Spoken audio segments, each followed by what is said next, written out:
చూసాం మనం ఏదైతే స్కిల్ డెవలప్మెంట్ కి సంబంధించి ద్విసభ్య ధర్మాసనం నుంచి త్రిసభ్య ధర్మాసనానికి పంపించాలంటూ ఇటు జస్టిస్ బేలాయం త్రివేది కావచ్చు లేదంటే వీళ్ళందరూ కూడా చెప్పినటువంటి పరిస్థితి. సో దానికి సంబంధించిన ఈ రోజు చంద్రబాబుకు మరొక కేసు ఫైబర్ నెట్ కి సంబంధించి కూడా మరి బెయిల్ వస్తుందా ఏంటి అనే ఉత్కంఠనైతే నెలకొంది.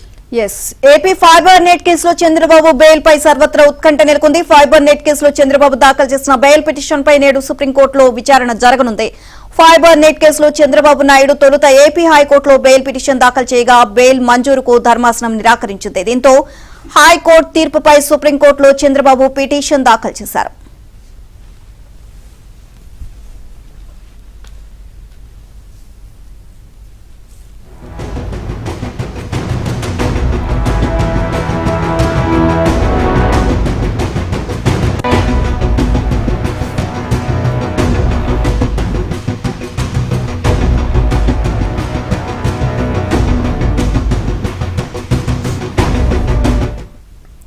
చంద్రబాబు దాఖలు చేసిన పిటిషన్ను జస్టిస్ అనిరుద్ బోస్, జస్టిస్ బేలా ఎం త్రివేదీల ధర్మాసనం ఇవాళ విచారణ చేయనుంది. నేడు చంద్రబాబుకు బెయిల్ వస్తుందా లేదా అన్న దానిపై న్యాయవర్గాల్లో పెద్ద ఎత్తున చర్చ జరుగుతోంది. ఇప్పటికే చంద్రబాబుకు ఇసుక, ఐఆర్ఆర్, మద్యం కేసులో హైకోర్టు బెయిల్ మంజూరు చేసింది.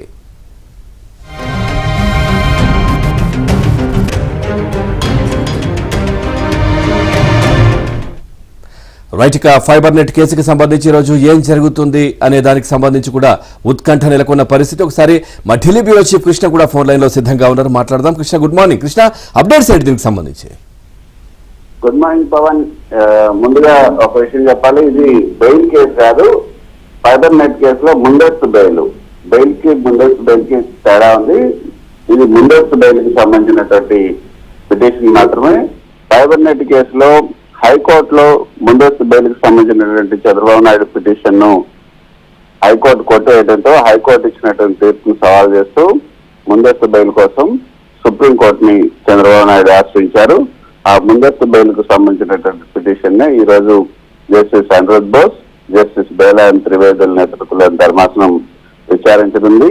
అయితే గతంలో 17A కి సంబంధించినటువంటి అంశం, ఈ యొక్క క్వాష్ పిటిషన్ కి సంబంధించినటువంటి పిటిషన్ ఇంకా పెండింగ్ లో ఉన్న నేపథ్యంలో దీనిపైన అంటే 17A కి సంబంధించినటువంటి అంశాలు కూడా ఈ ఫైబర్ నెట్ కేసులో కూడా ఇమిడున్నాయి కాబట్టి 17A పైన స్పష్టత వచ్చిన తర్వాతనే దీనిపైన కూడా విచారణ చేపడతామంటూ ఇదే ధర్మాసనం స్పష్టం చేసింది. నిన్న 17A పైన స్పష్టత రాలేదు. 17A చంద్రబాబు నాయుడుకు వర్తిస్తుంది అంటూ జస్టిస్ బోస్ చెప్పడం, 17A వర్తించదు అంటూ జస్టిస్ బేలాయం త్రివేది తన తీర్పుల్లో ఇవ్వడం జరిగింది. సో భిన్నమైనటువంటి తీర్పు రావడంతో మరి ఈ నేపథ్యంలో ఈ కేసును ఏం చేస్తారన్న దానిపైన అయితే ఉత్కంఠ నెలకొని ఉందనే చెప్పొచ్చు. ఈ రోజు మరి 17A కి సంబంధించినటువంటి కేసును విస్తృత ధర్మాసనానికి నివేదించారు కాబట్టి దీన్ని కూడా విస్తృత ధర్మాసనానికి నివేదిస్తారా, లేకపోతే విస్తృత ధర్మాసనం తీర్పు వచ్చేంత వరకు దీన్ని కూడా పెండింగ్ లో పెట్టి అంతవరకు చంద్రబాబు నాయుడుపై ఎటువంటి కోర్టివ్ స్టెప్స్ అంటే ఎటువంటి చర్యలు తీసుకోవద్దు, ఆయన అరెస్ట్ చేయొద్దు అంటూ ఏదైనా ఆదేశాలు జారీ చేస్తారని కూడా చూడాలి.